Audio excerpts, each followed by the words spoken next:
Bonjour la VOD. Alors, ce soir, on fait le rôle Nginx, qu'on va mettre dans notre collection Ansible Environments, et on va se servir de ce rôle pour pouvoir après construire le conteneur qui contiendra l'interface web de GoArbor. L'interface web qu'ils ont nommée Portal. Voilà. Donc, sans plus attendre, on va aller sur le journal de bord. Donc, j'ai écrit ce que je viens d'expliquer. Donc ce soir, on fait le rôle Ansible Nginx pour construire le conteneur Portal GoArbor correctement. On va faire le rôle dans la collection Ansible Environments. L'avantage de ça, c'est que ça va pouvoir permettre d'avoir des vhost Nginx extrêmement flexibles, tout en étant sécurisés. Alors, ce qu'on va faire, c'est qu'on va créer un nouveau dossier ici, qu'on va nommer Nginx. Là. Et dedans, on va mettre les infos dont on a besoin en reportant les infos d'un vieux projet que j'avais fait Nginx et en les modifiant à notre sauce. Donc, structure classique d'un rôle Ansible, on a un dossier defaults, on a un dossier handlers,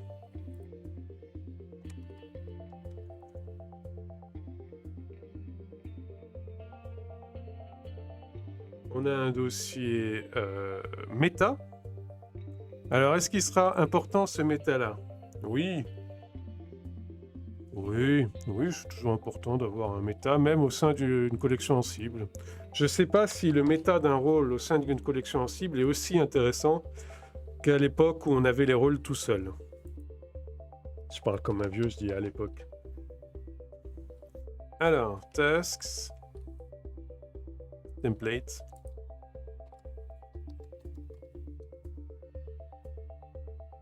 Des templates, on va en avoir. Vars, on verra plus tard. On va faire un GitLab CI spécifique, qu'on appellera ensuite dans le GitLab CI général.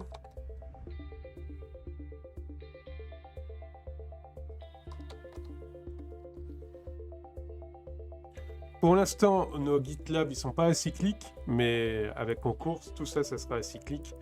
Donc, il n'y aura pas besoin d'attendre toutes les étapes pour des rôles non corrélés. Et donc, on pourra tester plus vite. Pour l'instant, c'est pas le cas. Alors, readme, markdown. Alors, je vais juste regarder si les rôles que j'avais importés, ils ont une syntaxe readme qui ressemble à quelque chose. Très bien. Alors, celle de mon vieux projet, elle ressemble à la syntaxe readme. À n'importe quoi. Donc, je vais pas la réutiliser. On peut prendre celle-là.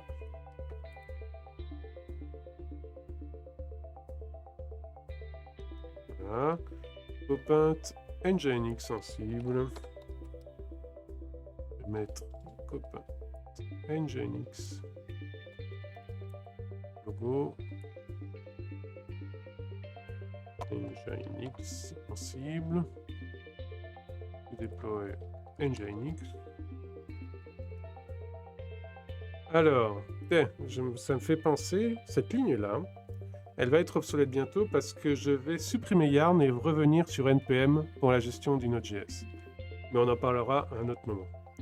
Alors, this role is conceived to be additive, not subtractive. It adds things, but does not remove things, even the ones it previously added. The role is stateless, it does not create any data storage. Effectivement, ça correspond à ce qu'on va faire pour Nginx. The code is installed globally. The role is focused to be installed in its dedicated environment, VPS or container. C'est le cas ici aussi. Donc c'est parfait. La description correspond bien. On va faire notre GitLab CI rapide.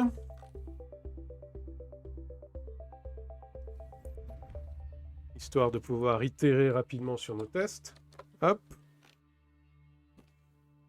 Donc c'est Ansible Nginx. C'est molécules Nginx. Default converge. Nginx. Alors default. En fait, un Nginx sans vhost n'a aucun intérêt. Donc je pense que le scénario default, donc qui est sans paquet quoi, Donc dans le cas d'Nginx sans Vios, ça représente aucun intérêt. Donc on va faire juste le complete.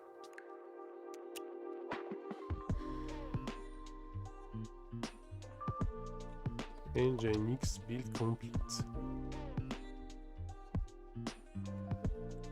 Et peut-être qu'après on fera un root complete. Alors le root complete, la différence c'est que Nginx va être installé en mode root. Et c'est pour les cas où on a besoin d'un Nginx qui se comporte comme un binaire accessible à plusieurs utilisateurs. Pour l'instant, c'est pas notre cas, donc on va pas tester ce cas-là. Mais quand on en aura besoin, il faudra d'abord tester ici ce cas. Pour l'instant, on garde complete. Et on s'occupera de root plus tard. Alors, les artefacts, ils m'énervent, les artefacts de résultats de code, parce qu'on n'a rien pour les ingérer correctement pour le moment. Donc c'est inutile de les garder. On débug au log.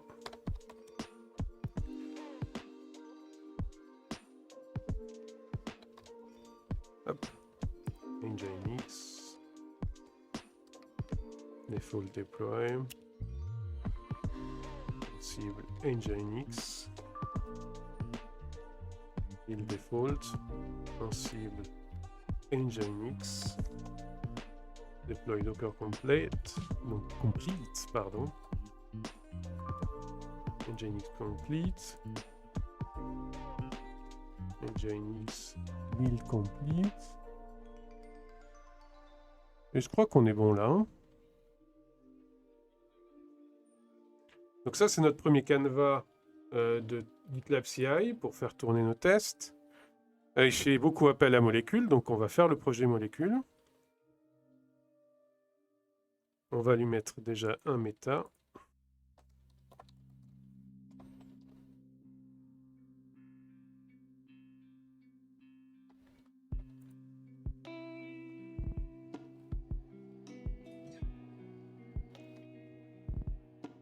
Nginx for copaint.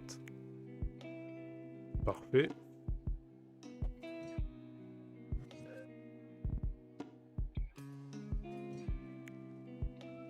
Bon, maintenant on va faire le projet, préparer l'environnement de test Nginx complete. On va faire avec molécule.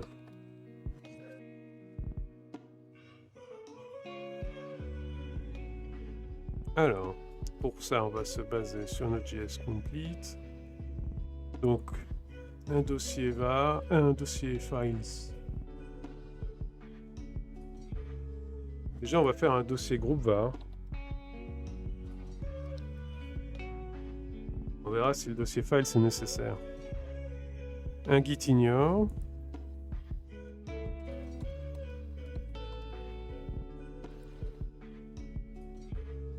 Qui va recueillir l'artefact.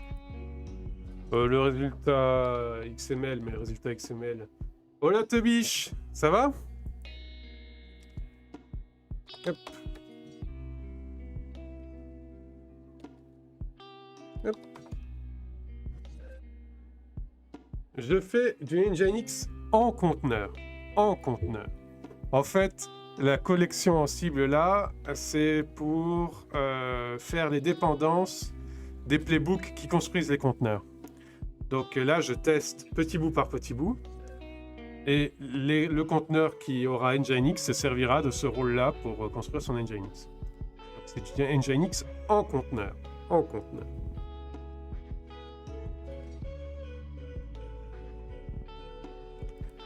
Donc, converge.sh. D'ailleurs, l'environnement de test de molécules que j'ai utilisé, ça sera un conteneur.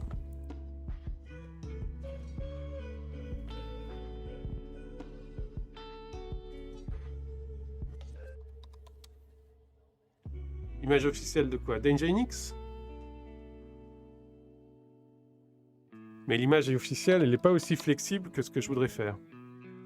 Tu vas voir. Alors, on fait un user data. On verra l'usage. Mais je vais me servir d'Ansible pour pouvoir faire un template Nginx beaucoup plus sécurisé.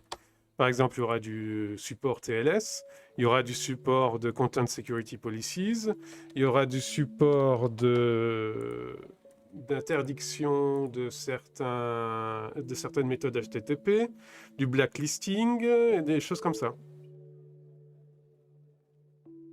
Et tu vas voir. Alors.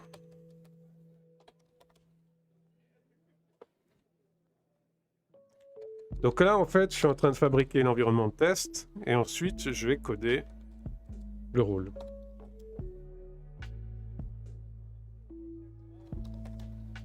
Voilà. Donc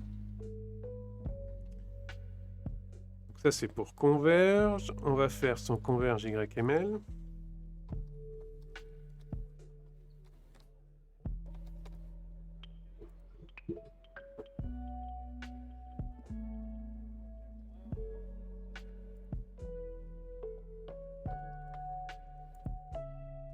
Donc c'est pas Node.js, c'est Nginx. Donc quelle différence il y aura? Nginx complete. Et on va tester le rôle Nginx.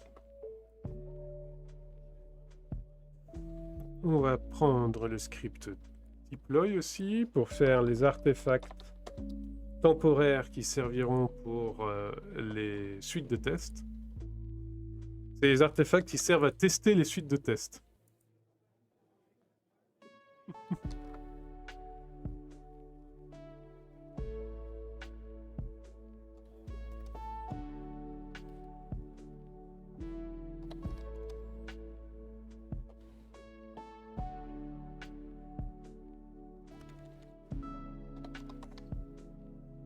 Alors, Converge.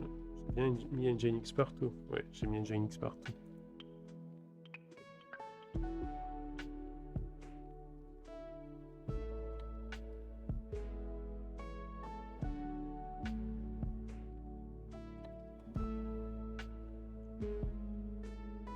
Après Lost. Donc Lost, il n'y a rien, c'est juste le conteneur lui-même.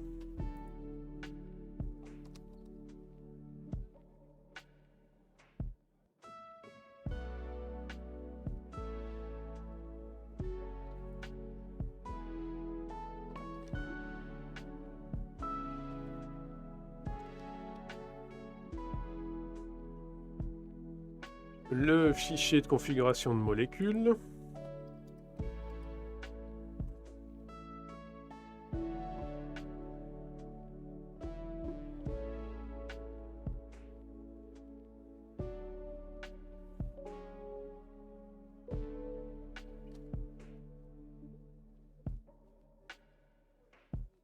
il y a juste sa différence. Les profile attributes, on verra à ce moment-là. Ce qui m'intéresse, c'est ce fichier-là qui va lancer les tests inspec. Donc j'ai sobrement intitulé testspecs.sh. Pardon.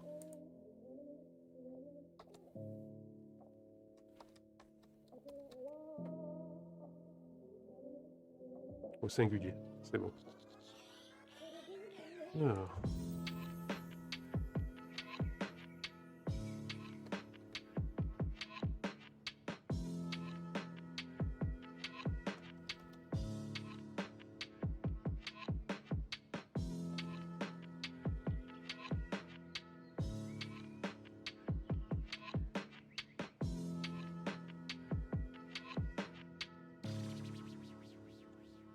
Et le projet de test inspec et son deploy token, je cherchais le numéro.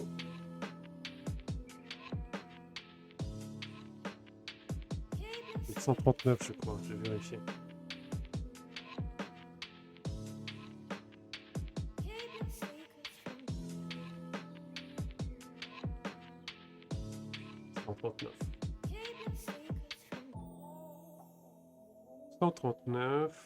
Ici. Et c'est inspec Nginx token. Donc ça, la suite inspec, c'est ce qui va faire tourner les tests de vérification du système. Alors, on a tout qui est prêt côté molécule. Ah non, dans le groupe var, je vais mettre ça pour m'assurer que c'est Python 3. Mais maintenant, je pense que la compatibilité est assurée. Hein. Sur Ubuntu Groovy, il ne reste plus que Python 3. Malgré tout, je le mets quand même. Voilà.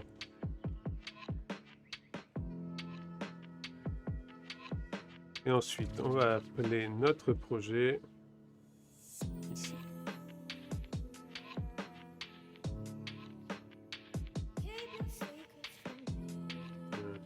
Nginx.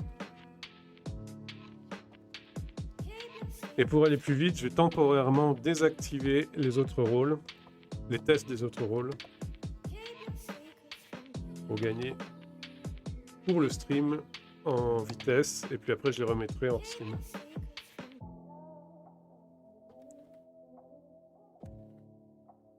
Alors, c'est notre première version d'Nginx.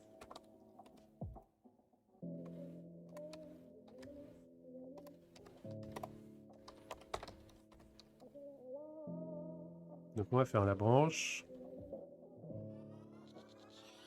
On va voir quelle gueule a son CI. Ah, Detached Merge Request Pipeline. Qu'est-ce qui se passe?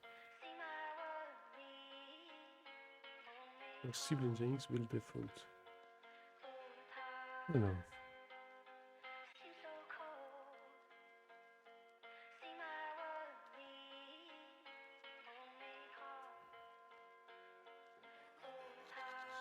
Ah oui, j'ai enlevé Default. Voilà.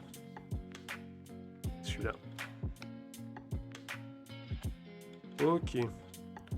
Donc une étape de construction, une étape de test et une étape pour générer l'artefact qui peut être utilisé pour tester d'autres systèmes. En l'occurrence, il est utilisé pour tester la suite de tests inspect. Alors, qu'est-ce que ça donne du point de vue de CI? Bon, ça va, c'est très petit, donc ça pourra aller vite.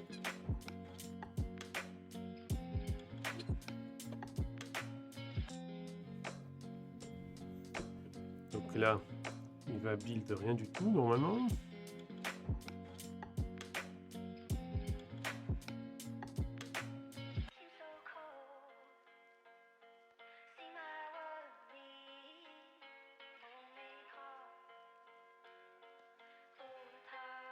Ah, il a enlevé tous les dossiers vides, d'accord. Je les remettrai.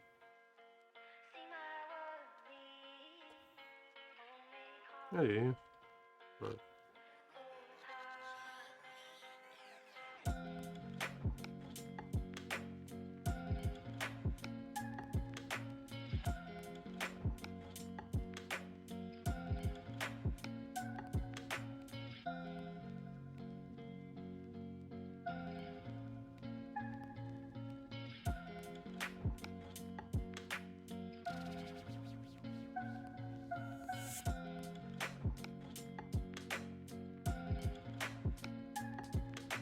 Ok, et la suite de test, est-ce qu'elle se déclenche?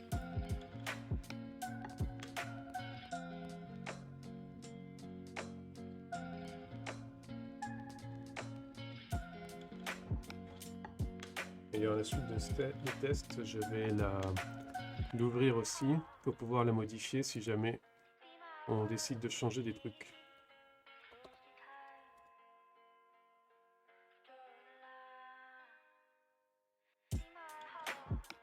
Je vais la mettre là. Alors pourquoi c'est un petit pipeline unknown sur la suite des tests d'ailleurs? Pourquoi il n'y a pas de pipeline?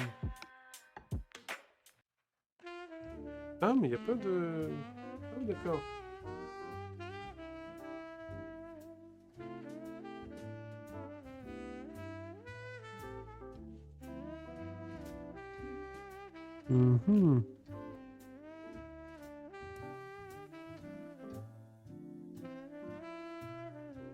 Ah, j'ai un peu de boulot pour la refaire cette suite de tests. Bon, donc ici, pre-control failure. OpenSSL, package certificate et Nginx, il n'y a rien, donc c'est normal qu'il gueule.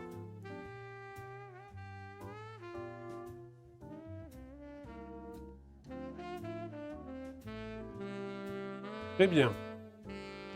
Donc on va commencer à construire et modifier aussi la suite de tests en fonction. Pourquoi je l'ai fermé? Je suis nul.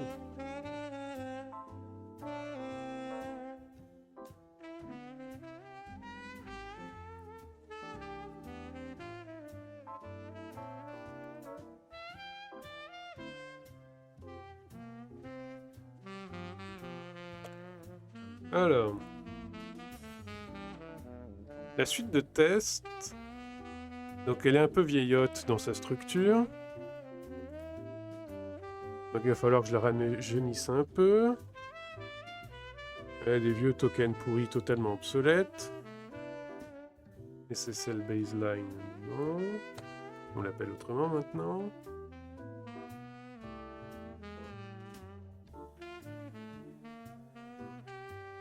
Alors, je vais déjà rectifier la suite de tests.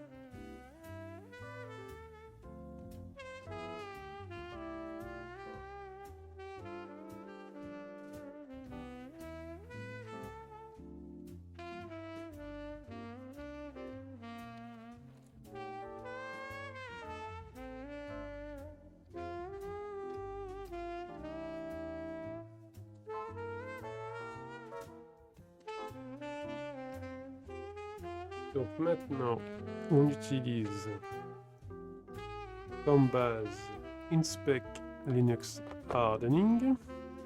Voilà. La variable Docker, on s'en fout parce qu'on met tout dans Docker maintenant.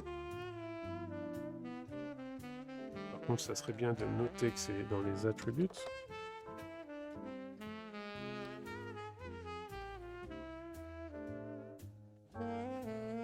Nginx user, Nginx group et Nginx port.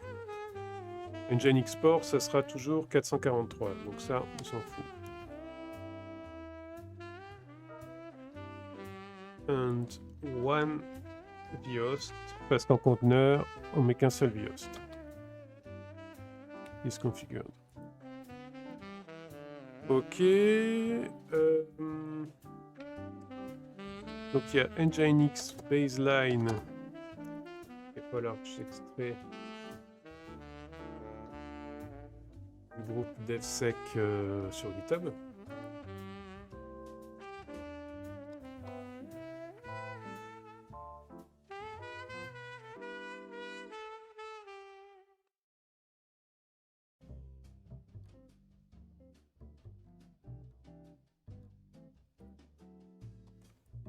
Donc je vais reprendre la façon de faire suivante. Donc Nginx baseline.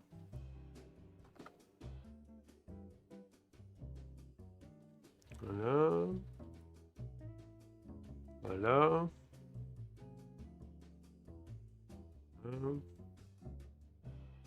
Donc ça permet de faire les mises à jour immutables. En fait, ça va chercher sur le projet devsec Nginx baseline.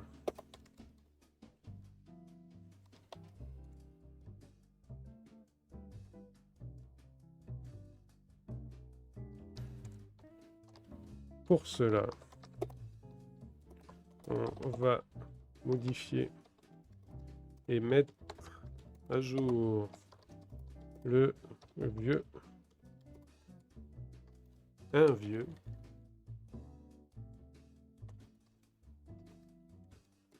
projet inspect,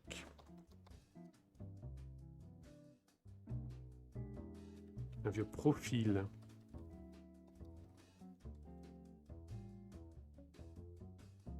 et l'adapter aux nouvelles façons de concevoir le code. Voilà.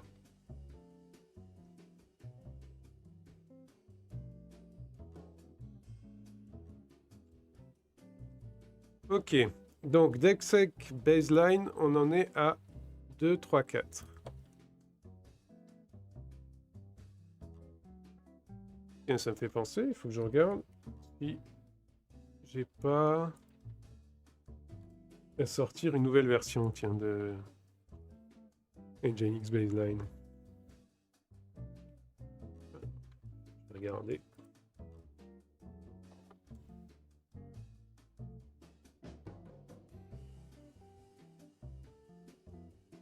Ah bah, il y a un draft qui attend. Du 8 novembre 2020. Allez, on va le passer en 2-4-0.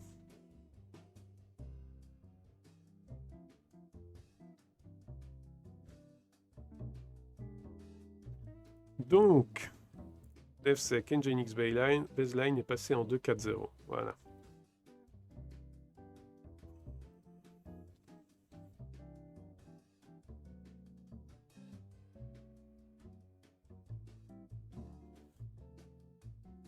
Du coup, on peut virer celui-là. Et on a l'autre immutable au-dessus. L'inspec lock correspondant, il est donc modifié.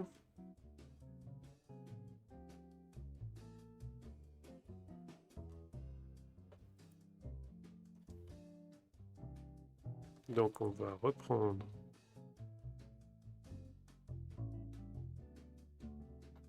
celui-là et ajouter la dépendance pour Nginx. Alors, que j'ai fait évoluer, donc il va falloir que je cherche le nom du tag. Où là? Ouais, je suis en haut. Le nom du commit plutôt. Non, le commit de référence.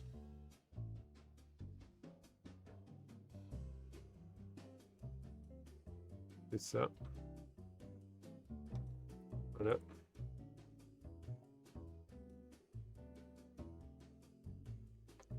Voilà. Donc ça, c'est pour les dépendances. Ensuite, le README. Donc ça va pas tester, ça va juste tester the presence of an Nginx package et pas daemon. User and group www-data.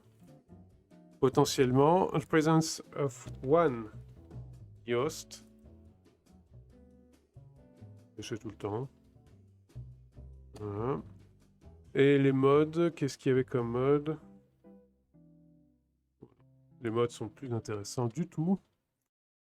C'est totalement obsolète. Donc il reste Docker, on s'en fout. Le port, on s'en fout. Et la config.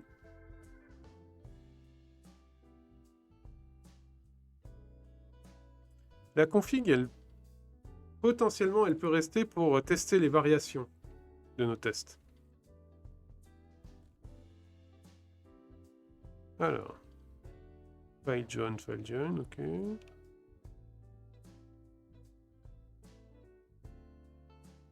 Donc ça doit lire sur 443.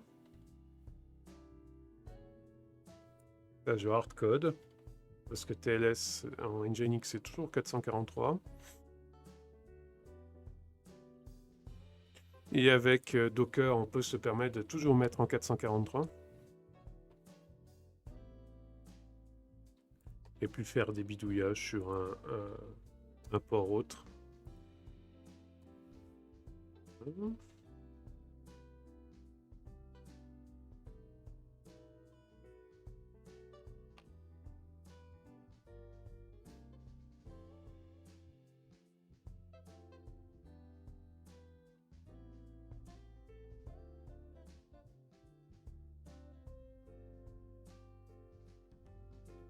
Donc, on va juste tester qu'une web page est reached.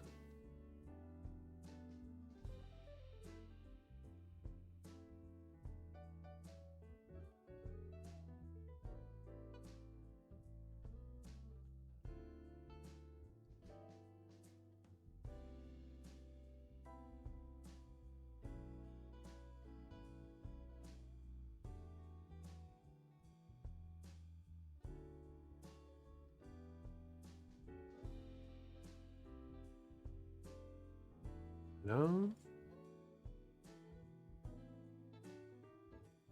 Là, il faudrait mettre le nom de l'host.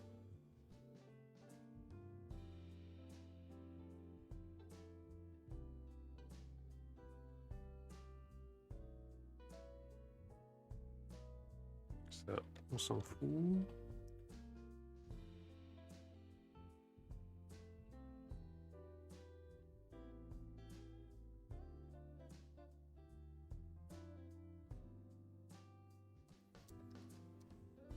Ce sera pas forcément la page par défaut d'Nginx. Ça dépendra de ce qu'on met là.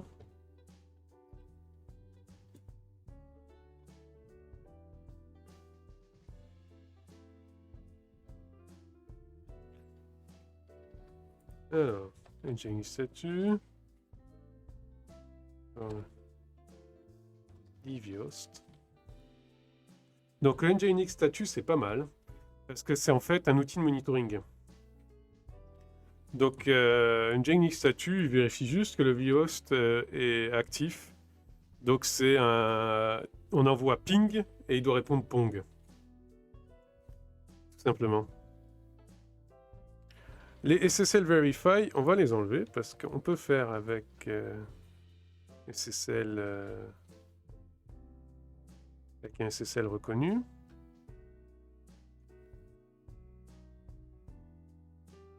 Et ensuite, donc tout ça, c'est ce qui concerne le fichier de config lui-même.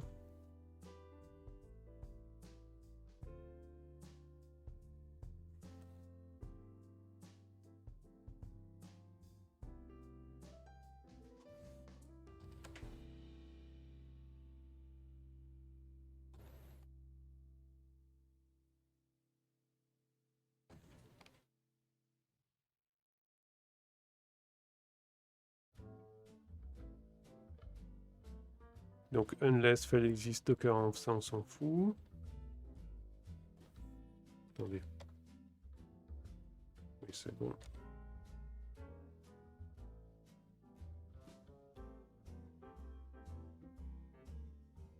Ouais, c'est ça. On s'en fout complètement. Alors, check Nginx is installed. Ça, c'est le minimum quand même.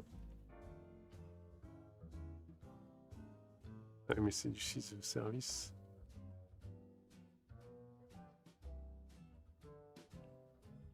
Pas de cron.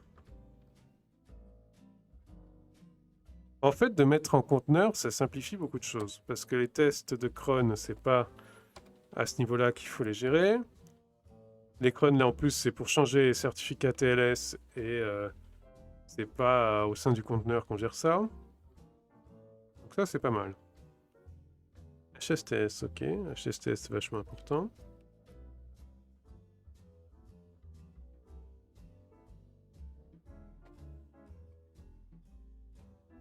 Bon, tout ça me semble bon.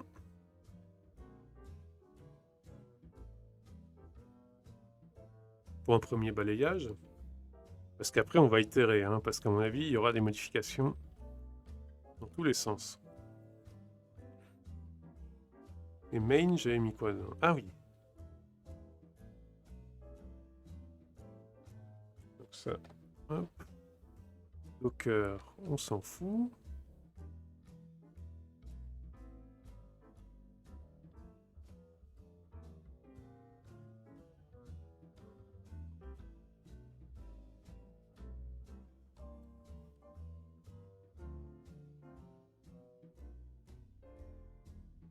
Ok. Donc, il y a des modifications à faire aussi dans tous les sens. Parce que là, par exemple, Nginx w-data, ça n'a aucun sens de le hard-coder si on l'a soft-codé ici, quoi. Donc il faut le soft-coder, ça.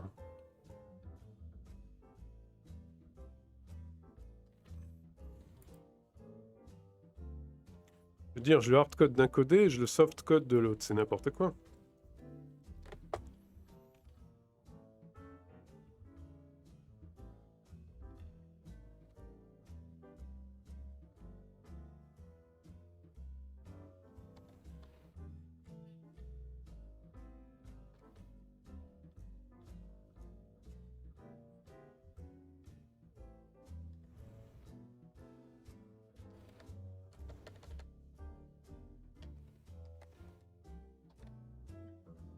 Voilà.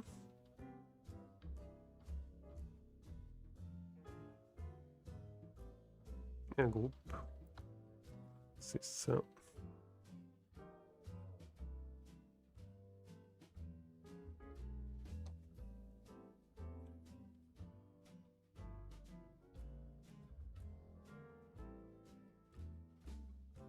Est-ce que c'est vraiment intéressant ce check-là, de tester que le user existe? On verra. Quand on fera notre deuxième refactoring, on verra. Donc les val Docker, il faut tous les virer.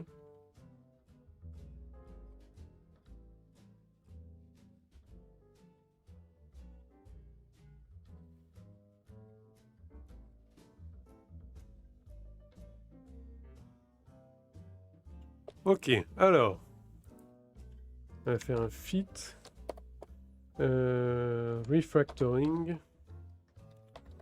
for container only. Et on va ajouter quelque chose aussi, c'est un GitLab CI.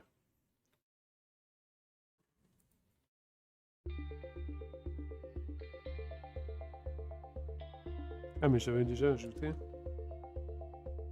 Ah oui, j'en avais ajouté un.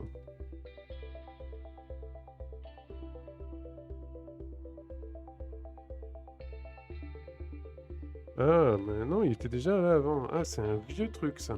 Alors. Vieille façon de faire aussi, le GitLab CI. Donc, on va le revoir.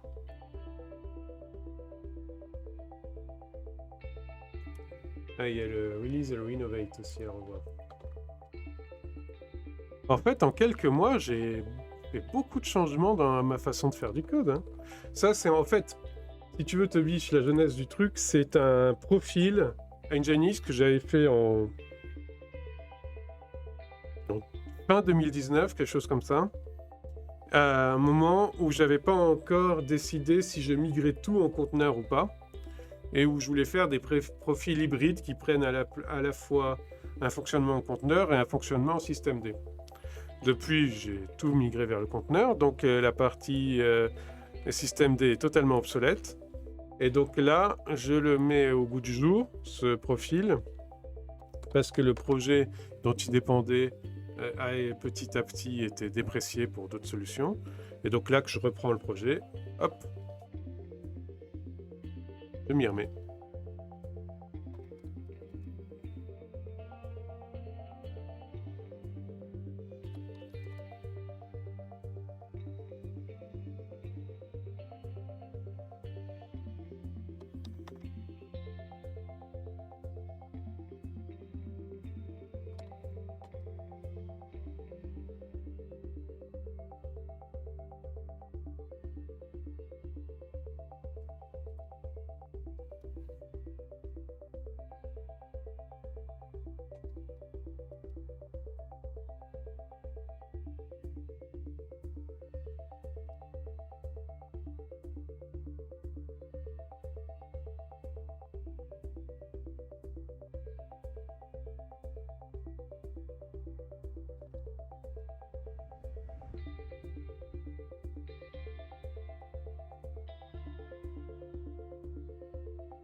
Alors.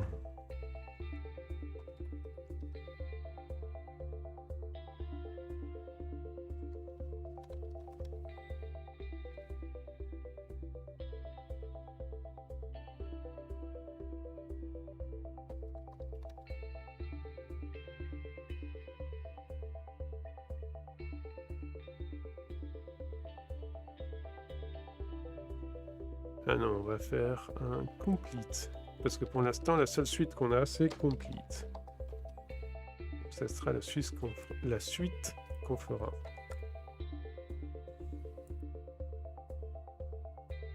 Complete.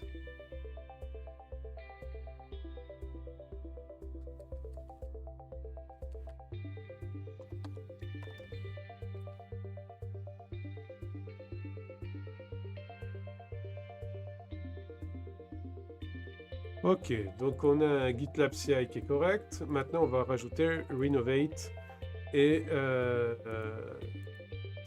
semver, donc release RC.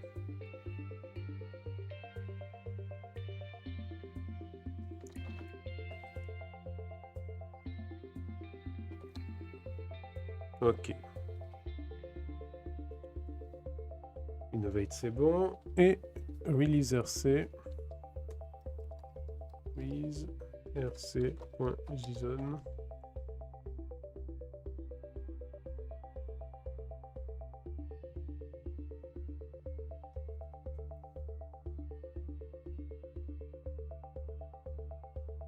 Alors, inspect CNC auditor, inspect Nginx.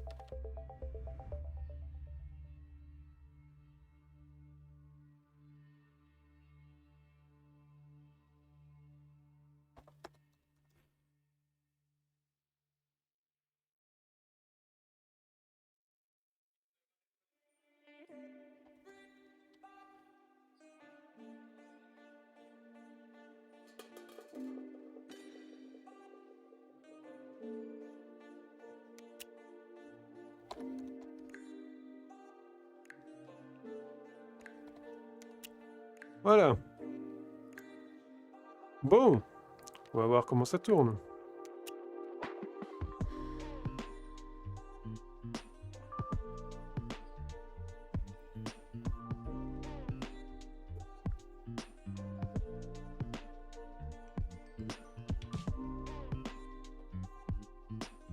Alors, YML, gueule.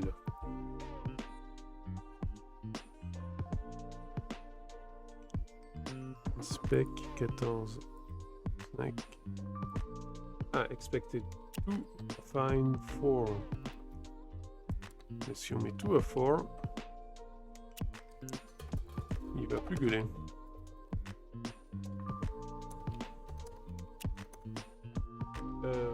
Comment j'avais changé ça dans les projets plus modernes?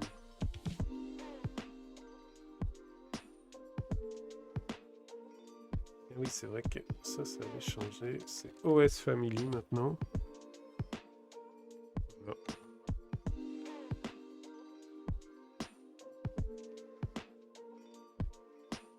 Et c'est parti.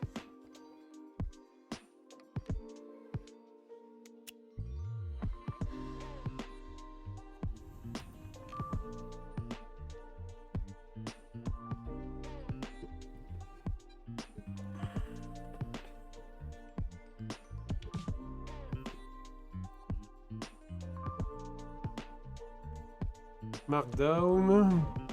Qu'est-ce qui va pas? Il aime pas le readme, peut-être. Non, c'est contributing. Ah, et contributing, ça doit être un vieux contributing. Je vais le changer aussi.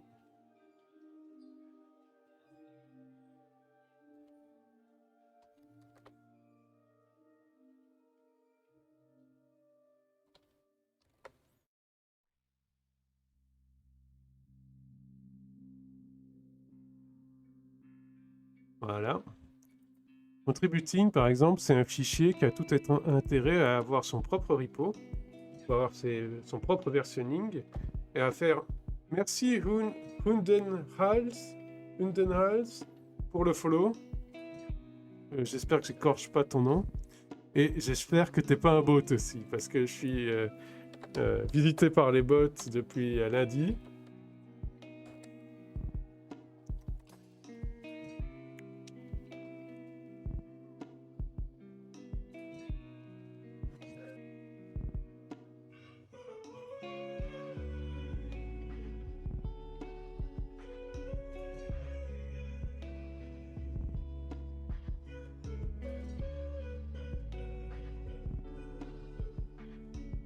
Je sais pas ce qu'il fout. Ah, c'est un bot ou c'est pas un bot? Je sais pas. Ouais, c'est un bot. Donc pas merci Unenhals du coup. Alors.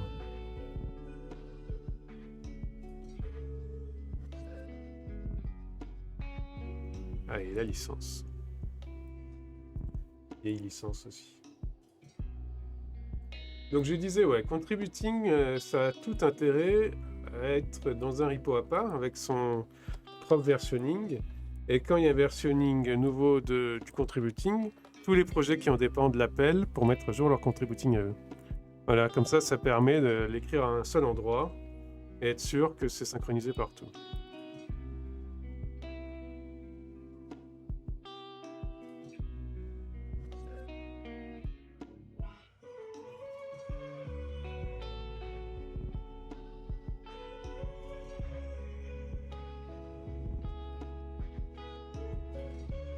Alors, inspect Nginx build.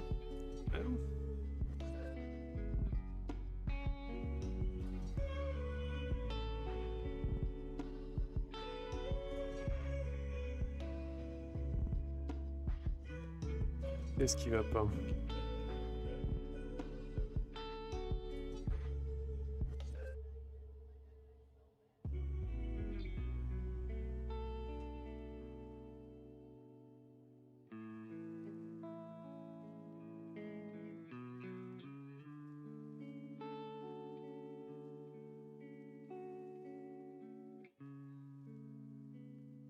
Ah, ça fait juste...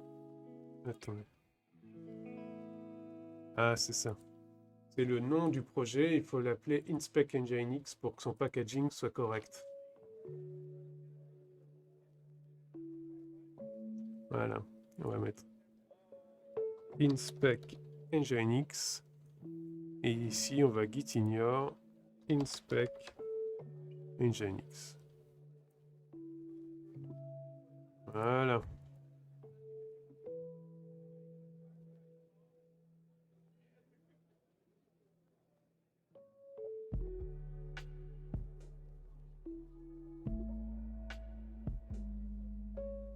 Bon, après, il y aura le logo à changer, mais ça...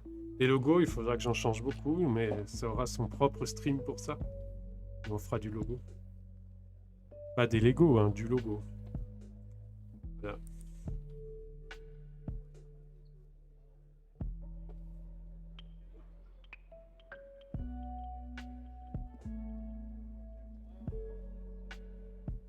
Donc la construction fonctionne. Il reste la dernière étape, c'est les premiers tests. Alors celui-là, il va bien. Celui-là, il va pas bien. Ah mais c'est normal, je n'ai pas encore fait le dossier pour ce type de test. Donc celui-là, on va le commenter temporairement.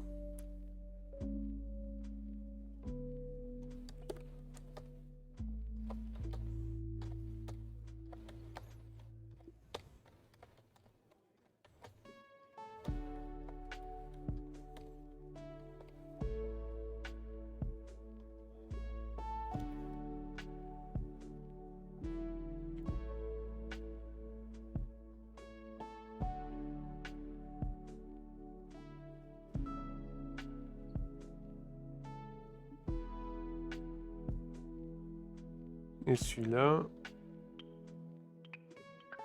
Ah, out of sync. Please revender with inspect vendor. Out of sync. Oh là. Oh là.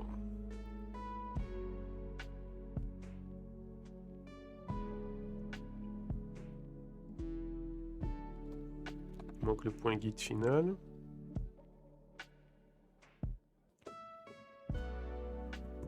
Ouf.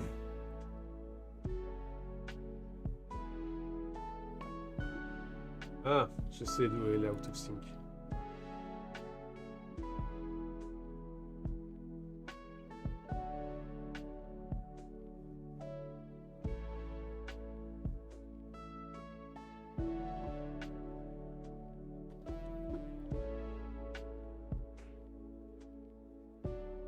Voilà. Ça sera peut-être mieux.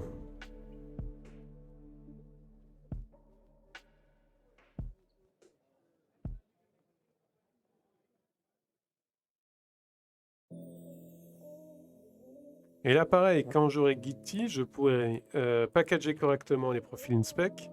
Je pense que je ferai un mono-repo qui soit équivalent de la collection en cible. Et comme ils seront packagés correctement, on pourra juste prendre les archives inspec générées pour faire nos tests, quoi.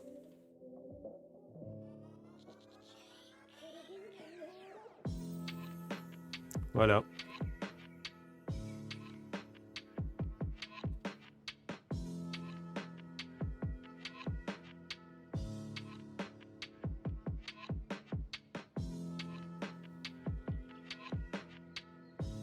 Alors,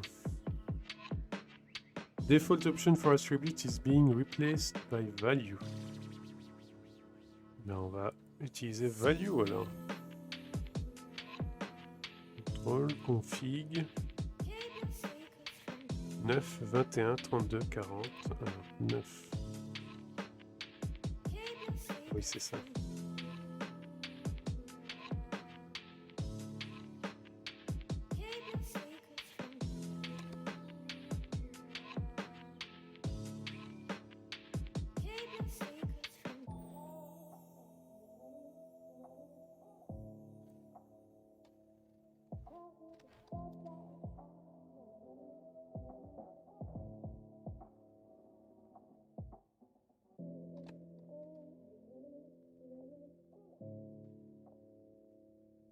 Hello Dalongo.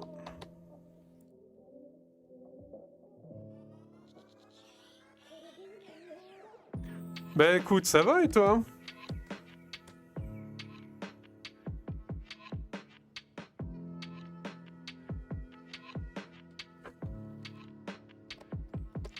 Hop.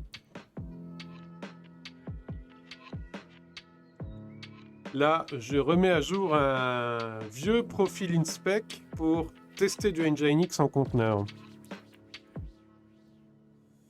Et c'est un vieux profil inspec que j'avais fait à l'époque où j'étais pas encore sûr de mettre Nginx en conteneur ou le faire tourner en systemd. Et là, maintenant, je fais tout tourner en conteneur, donc il faut que j'adapte.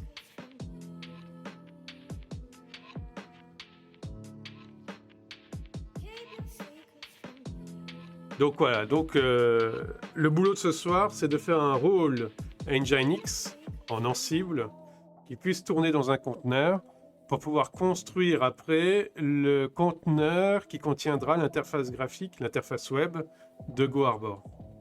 Parce que l'interface web de GoHarbor, elle tourne avec Nginx.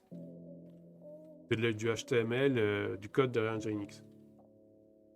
Et donc là, je suis en train de faire donc le projet inspec, le profil inspec, qui est en fait le profil de test qui contient les tests pour tester le rôle Nginx que je vais faire juste après.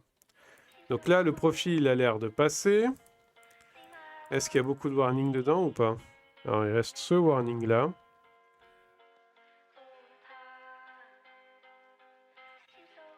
Donc le reste, ça va. Ok. Du coup, on va le merge.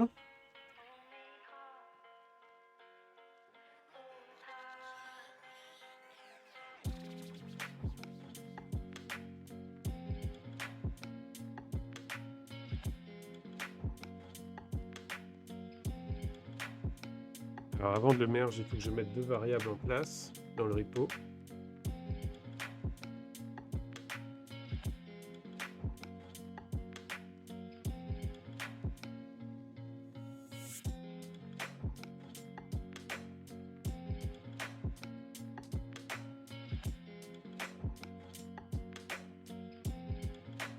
Je suis sur mon deuxième ordi là, pour mettre les variables en place. Parce que je ne vais pas vous montrer les tokens d'accès au repo quand même.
Voilà, je vais merger.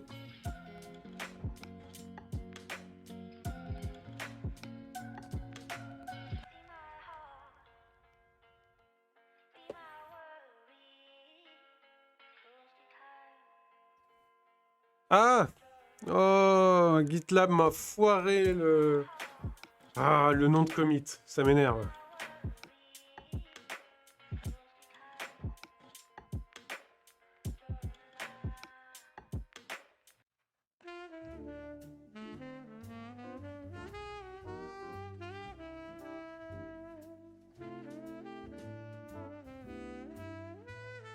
C'est fou ça, GitLab. Il a aucune stabilité sur les noms de commit. Sur les noms de merge. Eh oui, GitLab. Sacré GitLab. Alors, du coup, on va changer un peu quelques trucs pour pouvoir faire un nouveau merge avec un beau nom de commit. Un beau nom de merge. On va changer un peu le readme.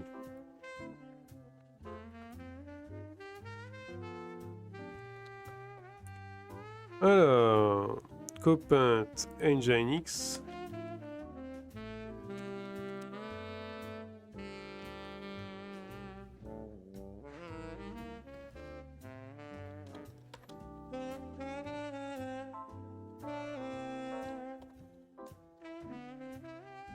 Et checks tout ça.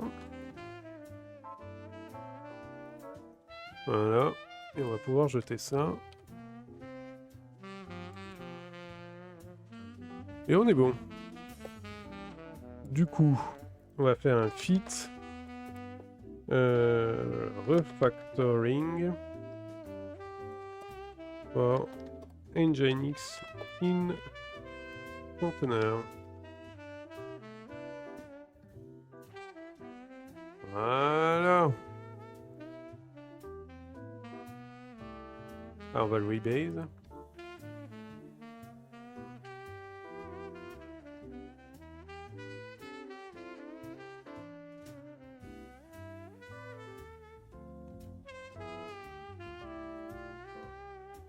Ah ouais, il fait...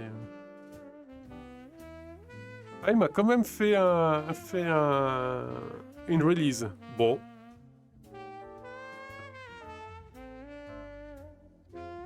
Ouais, jolie release avec le package en archive. Alors regardez, je vais vous montrer un truc. Donc là, j'ai la souris sur l'archive que j'ai créée. Regardez l'URL en bas à gauche du navigateur. Et regardez comme elle est pas du tout prédictible. Ça, c'est un autre truc qui me saoule chez GitLab. C'est que tu peux pas trop te servir des releases pour stocker tes artefacts versionnés. Parce que GitLab met ça dans un chemin qui est pas du tout prédictible. Sauf à passer par l'API de GitLab.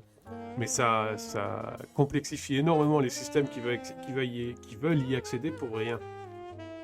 Si on fait par exemple la comparaison avec GitHub, je vais vous montrer côté GitHub. Comment tu publies une release là-dessus? Attends, je vais t'expliquer. Donc, côté GitHub, quand tu regardes un truc avec des artefacts, alors là, il n'y en a pas. Gitty sur GitHub, je crois qu'il a son artefact.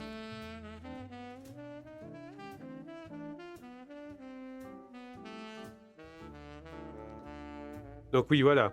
Côté GitHub, quand vous regardez le chemin côté GitHub, donc là vous voyez la fenêtre,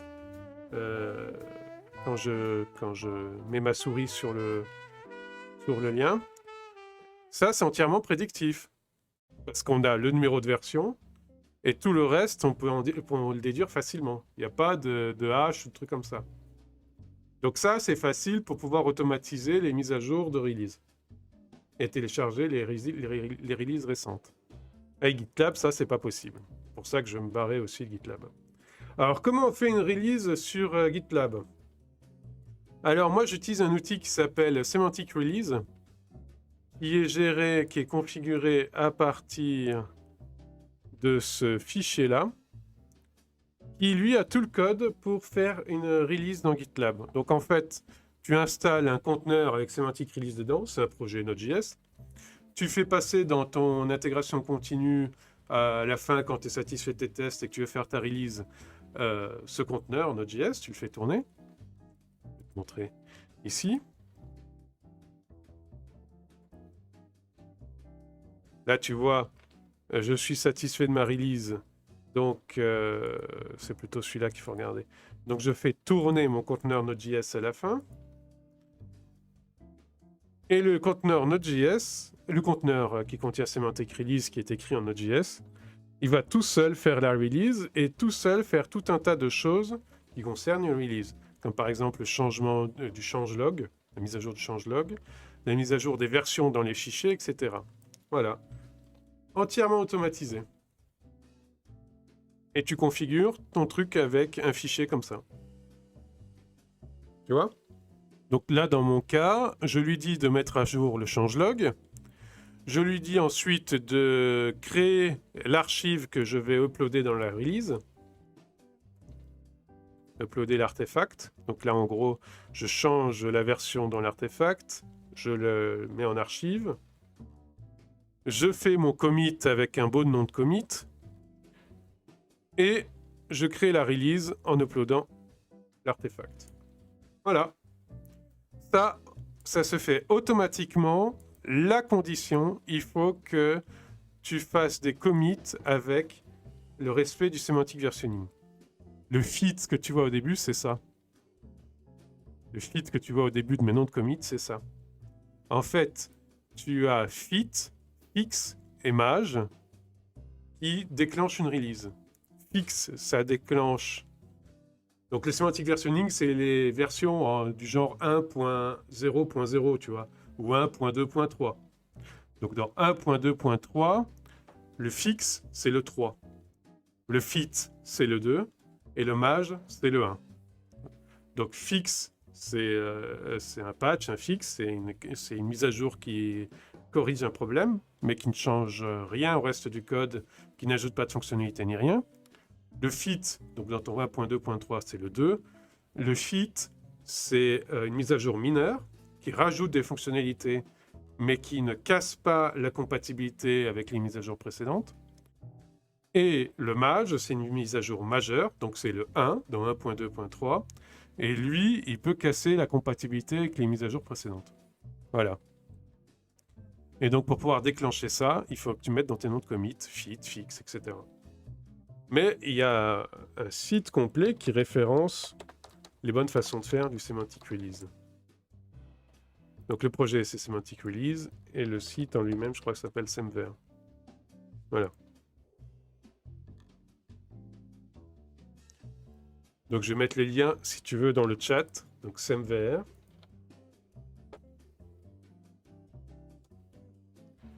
Pour respecter la syntaxe Semantic Versioning. Et Semantic Release, c'est l'outil qui automatise ça. Voilà. Ben de rien.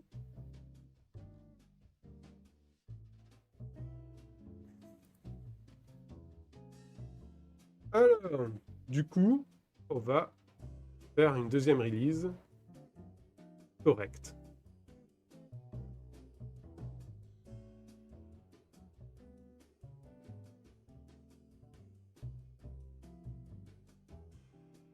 Et donc la forge logicielle que je prépare, elle a ça inclus dedans, avec des fonctionnalités supplémentaires que je coderai au fur et à mesure. Parce que c'est encore plus puissant quand c'est couplé avec Renovate, par exemple. Parce que Renovate, lui, il se charge de faire les mises à jour toute seule. Tout seul. Bon, allez. On a notre profil inspec. On va attendre que la release soit faite. Et puis on va revenir sur la collection en cible. Et donc Nginx, le rôle Nginx en Ansible. Et vous allez voir ce soir comment on fait une configuration Nginx qui est sécurisée.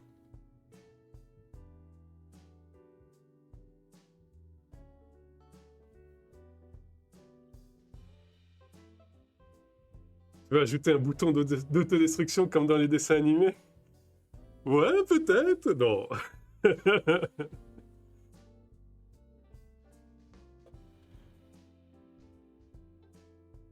Alors, voilà notre deuxième release, 1.1.0. Bon, allez, on revient sur Nginx.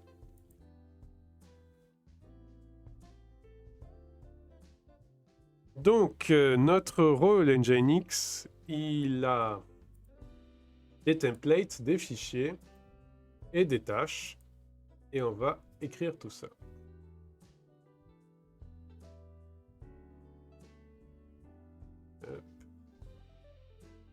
Donc, on va commencer avec les tâches.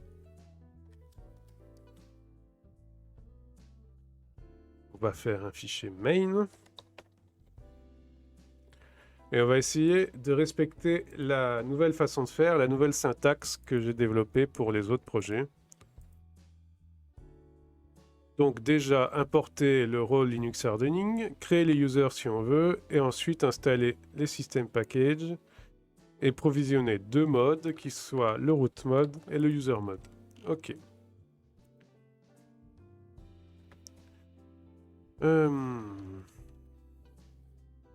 C'est package Nginx.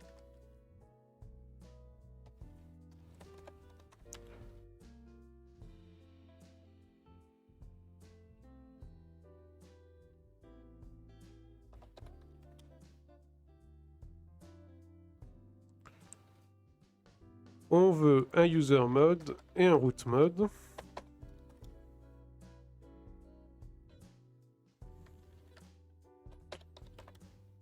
Donc le root mode, c'est celui que vous connaissez tous, ou enfin pour ceux qui utilisent Nginx, où on met Nginx dans /etc/Nginx. Et le user mode, eh bien, ça sera une autre façon de faire, où on mettra les dossiers, les fichiers Nginx dans le home du user. Alors,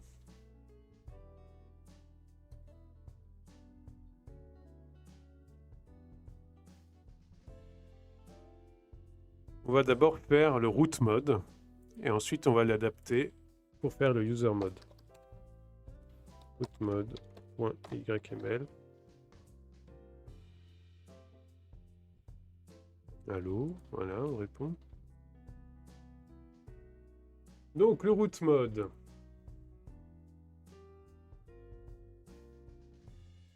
Il faut créer un dossier de cache qui contiendra le micro-caching de Nginx. Parce que Nginx a la faculté de faire du micro-cache. Micro-cache, c'est du cache qui dure quelques secondes, pas plus, et qui est là pour lisser les pics d'utilisation. Ensuite,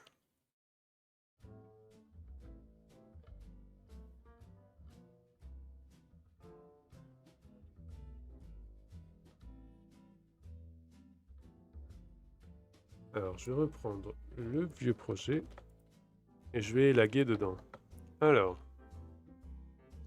user, maintenant ça a son fichier spécifique. Cache folder, c'est celui que je viens de mettre. Là, on est en mode route, donc on va le laisser en route. Ah non.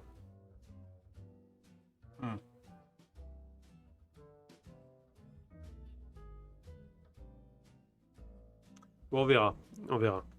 PID, si Nginx ne tourne pas en systemd, il n'y a pas besoin de PID. Varlib Nginx, il faut changer les permissions. Le package, on l'a installé. Le vhost, on va en installer qu'un seul. Et on verra ça après. Ce qu'on veut, c'est aussi enlever le site par défaut. Le vhost par défaut.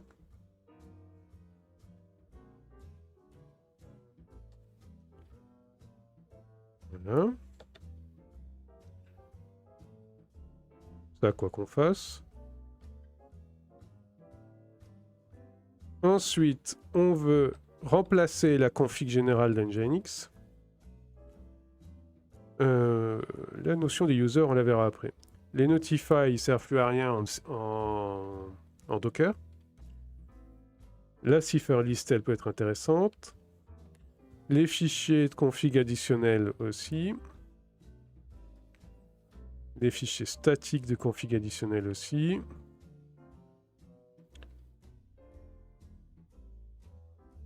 Ça, il faudra que je regarde.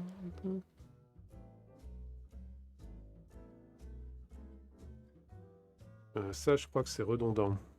Ça n'a aucun intérêt là. Ça, c'est pour du système D. Et le log rotate, c'est pour du système D aussi. Et là, on est entièrement en conteneur, donc on n'a plus besoin de ça. Ok. Eh bien, la VOD, 1h10 déjà de vidéo. Eh bien, donc le temps passe. Allez, la suite au prochain épisode.